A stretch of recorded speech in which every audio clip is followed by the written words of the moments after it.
quando a luz deixa de brilhar,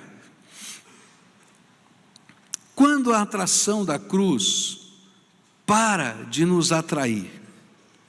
E é interessante que Jesus, através do evangelista João, vai nos explicar quando isso acontece nos versículos seguintes. E eu queria parar para pensar um pouquinho, não é? Será que você está se afastando da atração da cruz e da luz dele? Como é que isso acontece? A primeira resposta a essa pergunta vem nos versículos 37 e 38, onde a Bíblia diz assim: eles tinham visto Jesus fazer todos esses milagres, mas não criam nele, para que se cumprisse o que disse o profeta Isaías: Senhor, quem creu na nossa mensagem e quem viu que era o Senhor que estava agindo? A primeira resposta de João, usando as profecias do Velho Testamento, quando a atração da cruz não brilha mais para nós, é quando, apesar de tantos sinais e oportunidades de Deus, nós rejeitamos crer na mensagem de Deus, aceitar a mensagem de Deus. Tem um ditado popular que diz assim: o pior cego é o que não quer ver. E aquilo que a Bíblia está dizendo é que o pior cego é aquele que, mesmo vendo os sinais de Deus na sua vida, endurece o seu coração. É interessante perceber que, especialmente o evangelista João, ele tem uma preocupação muito grande com sinais. O livro dele foi construído em cima de alguns milagres didáticos que ele chamou de sinais. E por que ele fez isso? O Evangelho de João, capítulo 4, versículo 48, diz assim: disse-lhe Jesus: se vocês não virem sinais e maravilhas, nunca crerão. Por que ele fazia os milagres que fazia? Por que ele fazia as maravilhas que ele fez? É porque ele sabia que o coração daquele povo estava endurecido, e que talvez a única maneira que eles pudessem enxergar que ele era o Messias, o Filho do Deus vivo, que havia se encarnado, era se os sinais e maravilhas estivessem atestando a mensagem de Jesus. No entanto, já no final da sua jornada, porque esse é o último discurso público de Jesus, ele está dizendo assim: olha, Jesus fez tantos milagres, e esta era a atração da cruz, mas mesmo assim, eles endureceram o seu coração. Eu quero dizer uma coisa para você: Deus está investindo na tua vida há muito tempo. Deus está investindo na tua vida há muito tempo. E se você olhar para a sua história de vida, você vai encontrar várias marcas da graça de Deus na tua vida. Coisas grandes e coisas pequenas. Sinais de Deus. Respostas de Deus. Manifestações do amor de Deus. Cuidados do Senhor. Jesus de tantas maneiras dizendo: filho, eu quero iluminar a tua vida, e com a minha cruz, como que um grande holofote, um grande farol, mostrando para onde você está indo, e dizendo: deixa eu te levar para onde eu quero que você vá. E se durante todo esse tempo, que Deus está falando, e falando, e falando, e falando, a gente vai dizendo: não, não, não, esse não tem uma consequência, o nosso coração vai se endurecendo. E a gente vai ficando insensível à voz de Deus. E aí a luz e o brilho da cruz vão se arrefecendo na nossa alma. É interessante isso, porque o nosso coração, o nosso ouvido vai ficando de pedra. A gente tem justificativas, a gente tem respostas, a gente tem direcionamentos, mas não se torna mais maleável o nosso coração. Talvez no começo dessa jornada, ao simples toque do Senhor na tua vida, quem sabe num culto, quem sabe numa palavra que você ouviu, numa oração, você era capaz de se desmanchar em lágrimas, porque você era sensível à voz do Espírito. Mas aí você foi dizendo não, não e não, e agora mesmo que venha uma voz do céu, como aconteceu, você acha que é um trovão, e você tem desculpas tantas para a sua não reação. Mas a Bíblia está dizendo é porque à medida em que a gente vai rejeitando e vai fugindo da oportunidade que Deus nos dá, a luz vai brilhando mais fraca perto de nós. Não é porque a cruz deixou de brilhar, é porque os nossos olhos vão se fechando para a luz da cruz. Toma cuidado, porque uma das maneiras como a gente vai perdendo a atração da cruz é quando a gente vai rejeitando aquilo que Deus está fazendo e nos dando em termos de oportunidade. Segunda coisa que a Bíblia vai nos ensinar é que às vezes o nosso coração ele vai se endurecendo e às vezes o nosso coração não vai decidindo. A palavra de Deus vai dizer que existe uma segunda razão pelo que a cruz do Senhor vai perdendo o brilho para muitas pessoas. E isso se encontra no capítulo 12, versículos 42 e 43 do nosso texto, onde diz assim: Contudo, muitos dentre os próprios autoridades creram nele, mas por causa dos fariseus não o confessavam, para não serem expulsos da sinagoga, porque amaram mais a glória dos homens do que a glória de Deus. João afirmou que havia um outro grupo de pessoas que conscientemente optavam pela escuridão ao invés da luz da cruz, simplesmente porque optavam em não assumir a sua fé em Jesus por medo de serem rejeitados pelos que já possuíam o seu coração endurecido. Eu acho tremendo essa questão, porque a Bíblia diz o seguinte, que esses aqui não apenas viram a luz, não apenas foram impactados pela luz, mas chegaram a crer que aquilo era verdade. Mas chegou na hora de tomar uma decisão. E quando foram tomar a decisão, eles fizeram uma opção. Olha, eu não vou seguir a Deus, não vou seguir a Jesus, porque se eu fizer isso, vai ter consequências. Vai haver uma consequência social, vai ter uma consequência religiosa, e eu não quero ter essas perdas. Se alguém seguisse a Jesus naquele tempo, como Jesus já estava sendo designado como um herege, a primeira coisa que eles faziam era expulsar especialmente se fosse um líder, da sinagoga. Olha, você não pode mais fazer parte da nossa sinagoga, porque afinal de contas, você agora aderiu à seita dos nazarenos. Então ele era expulso da sinagoga. E ser expulso da sinagoga agora virava um problema, vamos dizer assim, social. A família ia dizer, como? Você agora virou da seita dos nazarenos? De que podia ser até um problema, vamos dizer assim, familiar. Chegava lá o pai e dizia assim, como é que você envergonha a nossa família, porque você está sendo expulso da sinagoga e está envergonhando o nosso nome.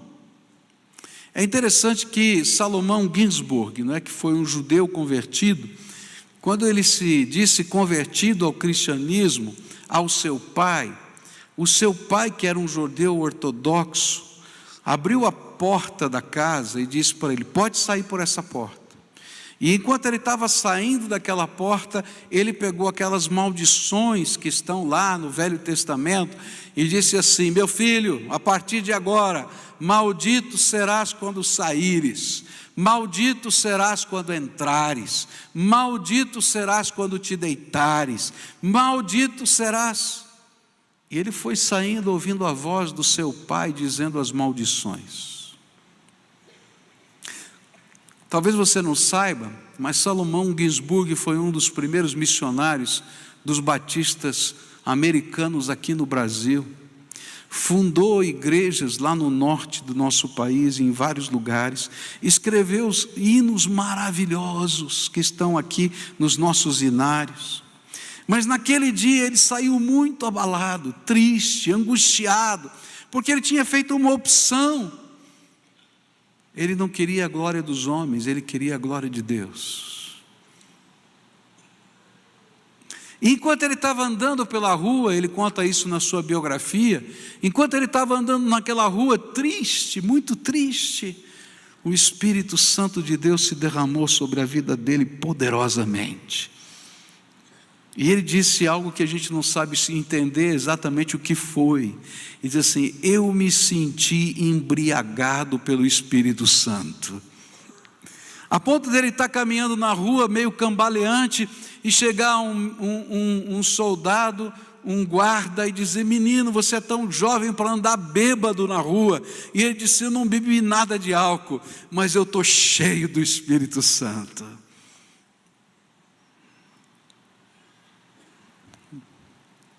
Mas no caso lá daquele tempo de Jesus, alguns não viram mais o brilho da luz, porque optaram em receber a aprovação de pessoas significativas, ao invés de receber a aprovação de Deus. Todos nós, em algum momento da nossa vida, seremos colocados diante de um impasse, em que teremos de tomar uma decisão. E a decisão vai ser: eu quero ouvir e seguir tudo o que Jesus está me ensinando, ou eu vou tentar fazer um controle de danos. Sabe, queridos, não existe controle de danos. Não tem como a gente viver uma vida cristã verdadeira sendo simpático à causa do reino de Deus. Ou eu sou ou eu não sou. Ou eu tenho ou eu não tenho. Porque Deus quer derramar o Espírito Santo sobre aqueles que se comprometem com Ele. E quando a gente se compromete com Ele, a gente vai para um novo estágio. Não apenas a cruz nos atrai, mas dentro de nós o fogo do poder do Espírito nos aviva, nos incendeia. Mas na medida que eu vou dizendo não, e não, e não, e não, e vou escolhendo a glória dos homens, o aplauso das pessoas, a aceitação delas, a gente vai envergonhando, entristecendo e machucando com o coração do nosso Senhor. Alguns não seguem a Jesus por medo do que seus amigos, pais, namorado, namorada, pessoas significativas, por medo de como eles reagirão diante da sua fé.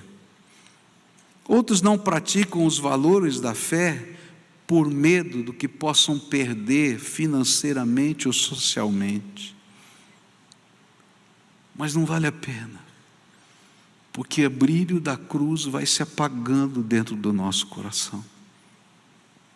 Terceira coisa que a gente aprende nesse texto, está no versículo 39, 40 e 41, onde diz assim: por isso não podiam crer, porque Isaías disse ainda: cegou-lhes os olhos e endureceu-lhes o coração, para que não vejam com os olhos, nem entendam com o coração, e se convertam, e sejam por mim curados. Isto disse Isaías, porque viu a glória dele e falou a seu respeito.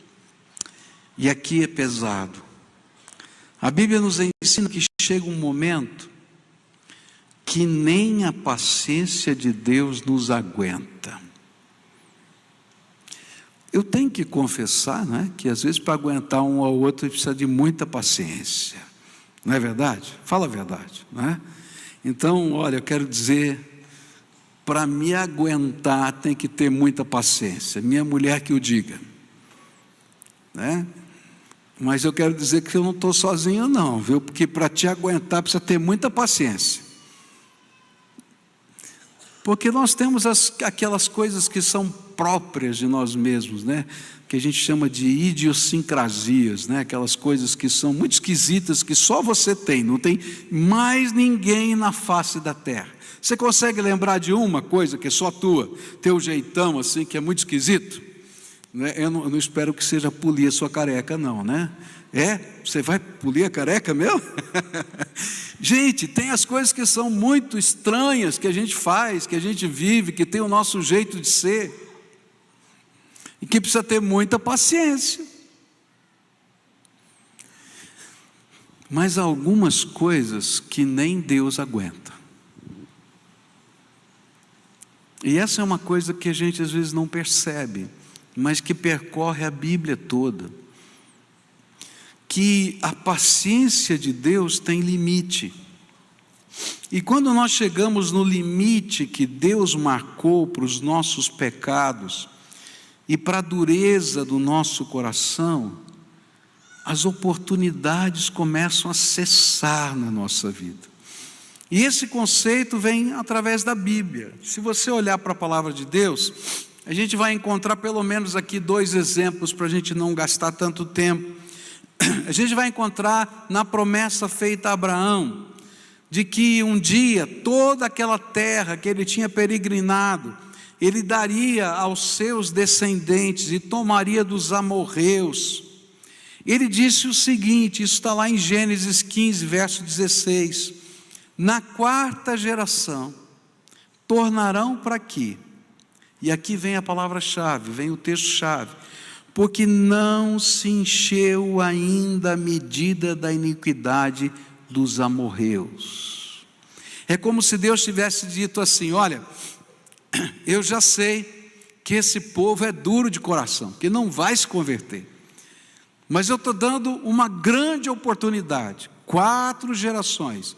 Na verdade foram 400 anos depois dessa data, né? mais de 400 anos, porque eles vão para o Egito com José, não é?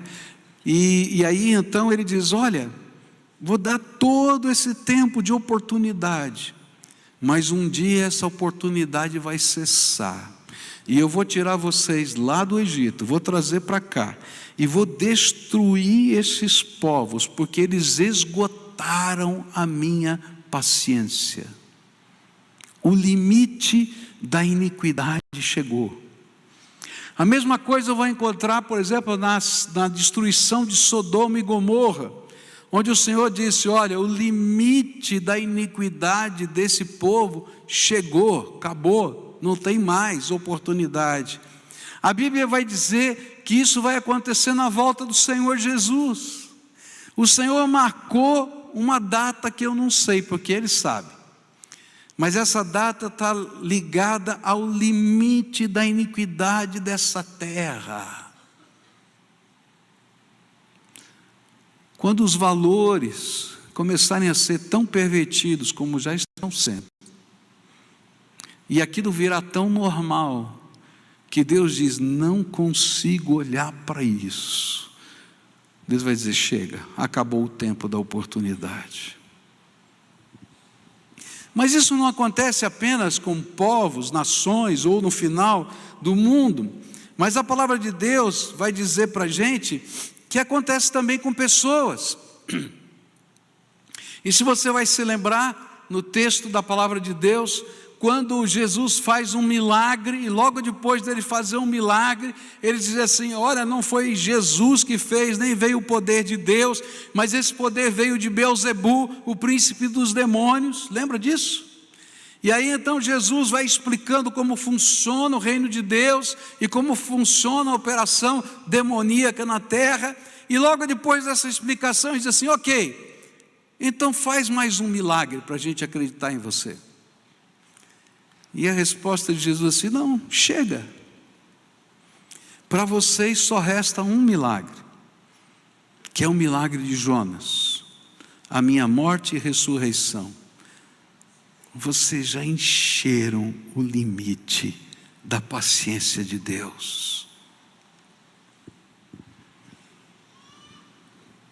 É por isso que a Bíblia vai ensinar para a gente que a dureza do coração é vista por Deus como uma provocação contra o seu amor e a sua autoridade. Em Hebreus 3, versículos 7 a 15, vão dizer isso para a gente. Diz assim: assim, pois, como diz o Espírito Santo, hoje se ouvirdes a sua voz, não endureçais o vosso coração, como foi na provocação no dia da tentação do deserto, onde os vossos pais me tentaram, pondo-me à prova, e viram as minhas obras por 40 anos. Por isso me indignei contra essa geração e disse: esses sempre erram no coração, eles também não conheceram os meus caminhos, e assim jurei na minha ira: não entrarão no meu descanso. Tende cuidado, irmãos, jamais aconteça haver em qualquer de vós perverso coração de incredulidade que vos afaste do Deus vivo. Pelo contrário, exortai-vos mutuamente cada dia, durante o tempo que se chama hoje, a fim de que nenhum de vós seja endurecido pelo engano do pecado, porque nos temos tornado participantes de Cristo, e se de fato guardarmos firme até o fim a confiança que desde o princípio tivemos, enquanto se diz: hoje, se ouvirdes a sua voz, não endureçais o vosso coração, como foi na provocação. Quando esse limite chega, se o nosso coração já era duro, agora ele se torna de pedra, e a luz da cruz deixa de ter o brilho diante dos nossos olhos. E aí não há sinal que possa ser feito, pois não somos capazes de crer. Por isso Jesus não fez outro milagre a não ser a sua ressurreição para aqueles líderes judeus. Você já conversou com uma pessoa que já está com o ponto de vista definido, e que não importa o que você fale com ela, ela já tem o seu ponto de vista? Você pode ter todos os argumentos, você pode ter todas as razões, você pode ter todas as provas, não é assim?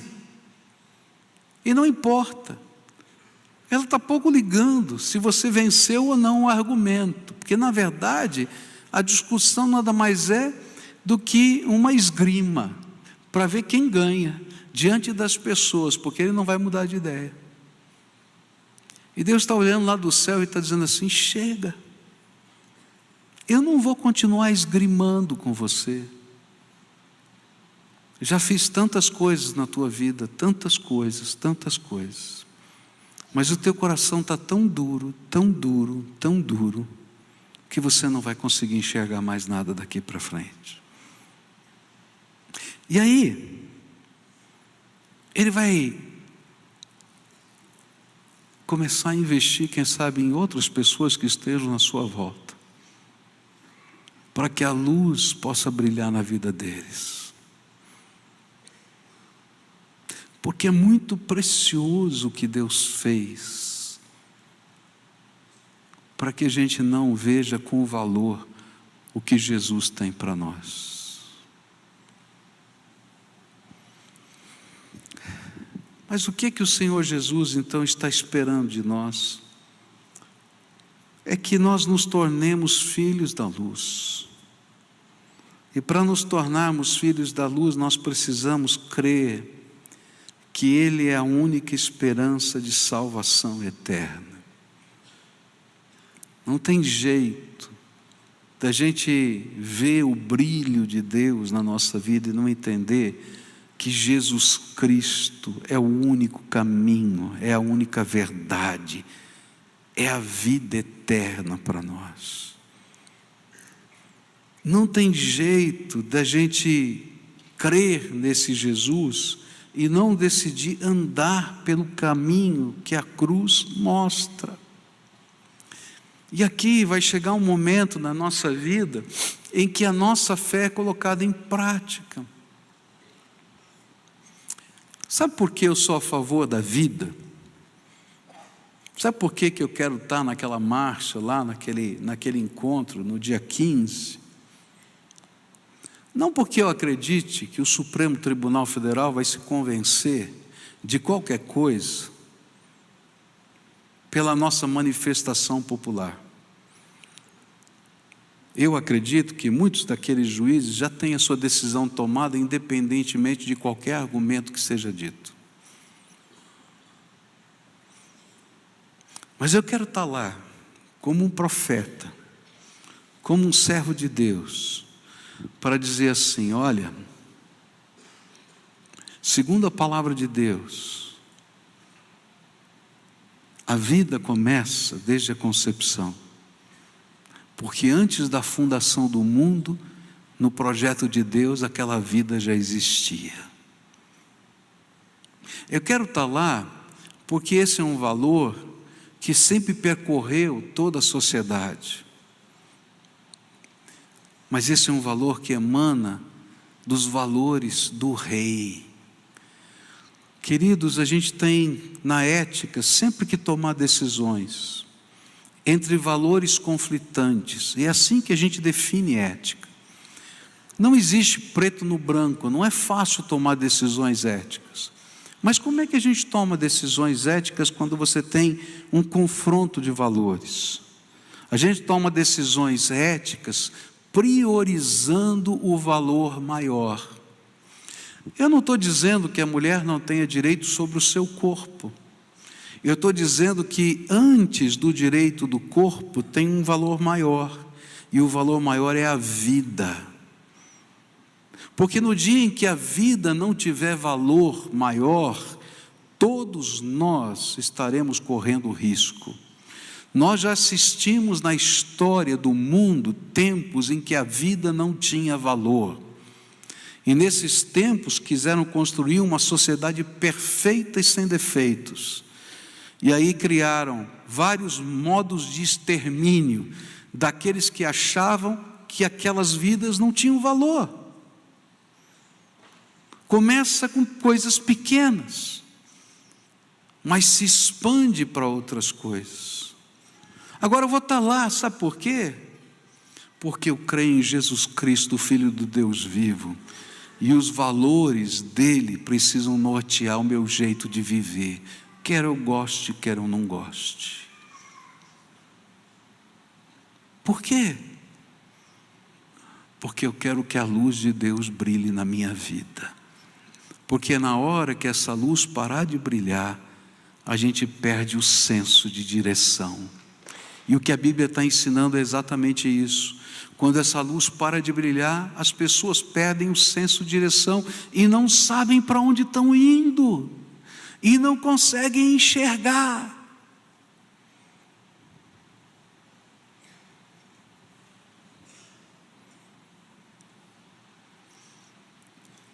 Mas para que a gente seja filho da luz, eu tenho que crer. Mas tenho que também desejar que todo o caminho de Deus possa ser pouco a pouco incorporado, encarnado na minha vida. E aí, dia a dia, o Senhor vai me tornando um filho da luz. Alguém que vai ser iluminado um pouquinho mais, e um pouquinho mais, um pouquinho mais. Porque crer e andar com Jesus tem que promover mudanças na nossa vida. Mudanças na nossa maneira de pensar. Mudanças na nossa maneira de ser. Mudanças na nossa maneira de viver e falar. Mudanças, para que a gente seja filho da luz. Por isso Jesus diz: olha, não adianta só querer ver,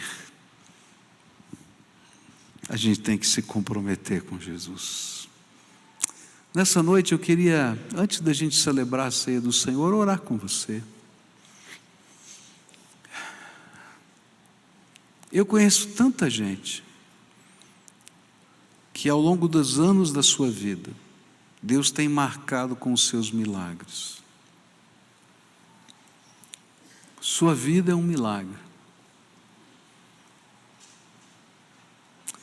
Eu me lembro de um jovem que ficou afastado do Evangelho muitos anos. E aquele jovem era um milagre. Quando ele era pequeno, ele teve poliomielite. Você sabe, né? Essa doença, ela gera paralisia nos membros. Perde-se a força muscular. Mas aquele jovem, por causa da oração da sua mãe, reverteu todas as sequelas da poliomielite. Todas.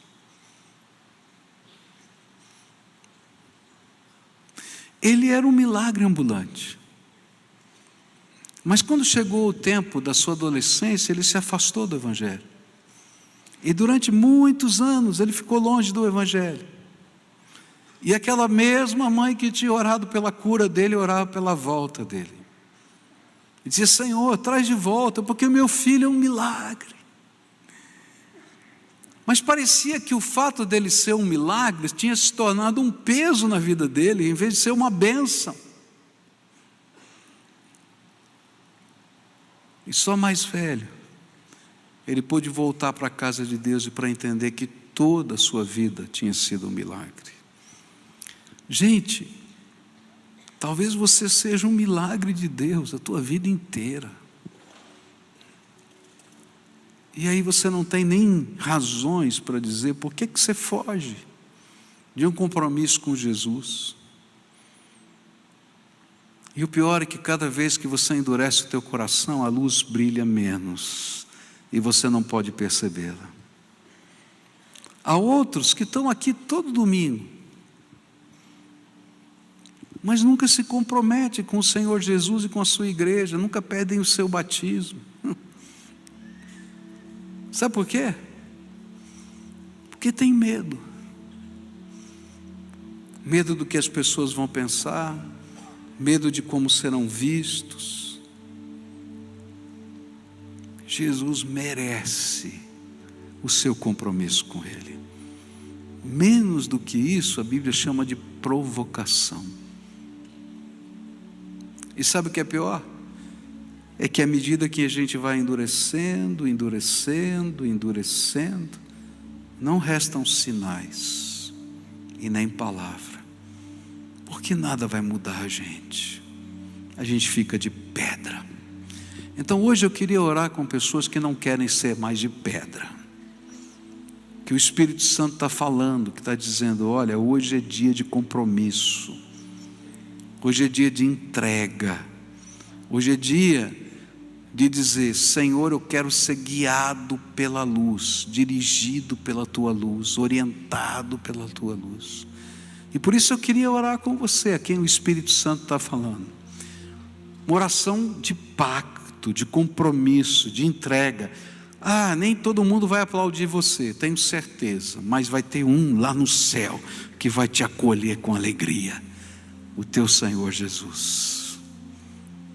Talvez tenham pessoas que estejam afastadas aqui do Senhor, porque alguma coisa entrou na tua vida, e você que é o milagre de Deus, está longe do Deus dos milagres. Está na hora de voltar em nome de Jesus e de se comprometer. Se você é uma dessas pessoas, antes da gente celebrar a ceia do Senhor, eu quero orar por você. E vou convidar você a sair do seu lugar agora. Vai saindo já do teu lugar. Quero orar por você. Se o Espírito de Deus está falando com você, a luz do Senhor está brilhando, vai saindo do teu lugar. E hoje, pela fé, você assume compromissos com o Senhor Jesus, para valer. para fazer a vontade dele. Se você está na galeria, vai descendo. Se você está aqui embaixo, vai descendo. Vem para cá agora, em nome de Jesus, aqueles a quem o Espírito Santo está chamando. Você está ouvindo a voz do Espírito? Então vem. Se está ouvindo a voz do Espírito, não endureça o seu coração, diz a Bíblia. Está ouvindo a voz do Espírito, seja aquele que se coloca no altar e deixa o Senhor fazer a vontade dele na sua vida, do jeito dele, firmando compromissos com o Senhor, com o Rei, com o Mestre, com o Salvador, com aquele que pela sua cruz brilha e ilumina o nosso caminho. É hoje o dia que o Senhor marcou para a tua vida. Hoje é o dia que o Senhor marcou para você. Hoje é hoje. Tem alguém que está afastado, está na hora de voltar, pedir sua reconciliação, é agora, em nome de Jesus. Pode vir, é em nome de Jesus. Talvez você não esteja nem desligado de uma igreja, mas você está fora, está de longe assistindo. O Senhor está dizendo, hoje não, chega de assistir, não adianta ver, tem que se comprometer. Então vem para cá, se o Senhor está falando com você. Se tem uma família que está assim, vem a família toda, em nome de Jesus. Vem a família toda, em nome de Jesus. Porque o Senhor tem algo a fazer na tua vida. Aleluia, aleluia, aleluia. Glória a Deus pela sua vida. Eu sei que há alegria no trono de Deus. Porque o Senhor ama você e tem brilhado a luz na tua vida. Tem brilhado a luz dele na tua vida, tá? Queria que esses irmãos pudessem receber um abraço de alguém. Então, se alguém puder vir aqui, dar um abraço antes da gente orar, chega perto e abraça, em nome de Jesus. Chega perto e abraça, só. É um abraço de acolhimento, não fala nada, só vem e dá um abraço de acolhimento.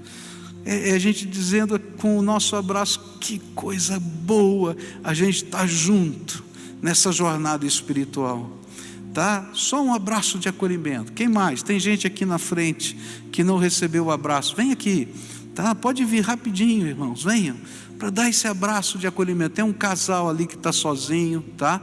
Tem 2 jovens ali, um agora que está lá sozinho, bem alto, que a luz brilha na cabeça dele ali, tá? Se alguém puder chegar ali, tá? Tem um casal aqui, isso. Aqui tem um casal, tem 1, 2, 3, um casal aqui, mais 4, 5, 6, 7, 8, tem mais umas 10 pessoas aqui. Quem pode vir? Uns 10 irmãos, venham rápido aqui, por favor, aqui na frente, bem na frente. Tem gente que está sozinha aqui, tá? Pode vir, acolhe aqui, só isso, acolhe. Esse é tempo de Deus na nossa vida, do acolhimento do Senhor na nossa vida. Bem aqui, ó, tem um casal, tem uma senhora, tem outra aqui, tem um jovem aqui na frente, tem aqui mais 2 ajoelhados no chão, se alguém puder estar junto. Aqui, ó, tem uma senhora aqui, tá? Tem uma jovem aqui, tá bom? Isso, quem mais? Tem alguém sozinho que eu não estou vendo? Dá um aceno, eu não quero ver ninguém sozinho aqui, tá? Acho que todos estão acolhidos aqui. Tá? Tá sozinha, filha? Ninguém chegou perto de você? Bem aqui, ó, bem aqui no meio, ó. Isso. Alguém faltou? Me ajuda. Eu às vezes não percebo, tá? Então agora vamos levantar um clamor, tá? O primeiro clamor é o teu, você que veio aqui. Faz o teu pacto com Jesus. Eu quero a partir de hoje, Jesus, te seguir. Eu quero me comprometer com o Senhor. Eu quero te dar liberdade para entrar na minha vida e fazer o que o Senhor quiser na minha vida. Eu quero que os teus valores reinem no meu coração. Talvez, Senhor, eu não os compreenda, mas faz brilhar a tua luz para um dia poder compreendê-los. Eu quero te servir, Jesus. Visita-me, visita-me. Visita-me, pede isso para Ele. Agora eu quero orar por você. Senhor Jesus, Tu conheces o coração desses Teus filhos, e eu quero te pedir, ouve agora a oração deles. E como aconteceu com aquele Teu filho Salomão Ginsburg há tanto tempo atrás, que o Senhor abra as janelas dos céus e hoje, agora, nesse instante, eles sejam cheios do Espírito Santo, embriagados pelo teu poder, e que a alma deles, Senhor, esteja cheia da graça, do poder, da alegria que vem do alto, e que o teu Espírito, a partir desse instante, se torne o professor particular deles. À medida em que eles estiverem caminhando na sua jornada de fé, que o Senhor possa, através da tua palavra, instruí-los, através, Senhor, da comunhão com os irmãos, fazê-los, Senhor, arder na visão do teu reino, através, Senhor, da encarnação de Jesus nas suas próprias vidas, serem instrumentos do Senhor nessa terra. Que a tua bênção esteja sobre eles. É aquilo que eu oro no precioso nome de Jesus. Amém e amém. Amém.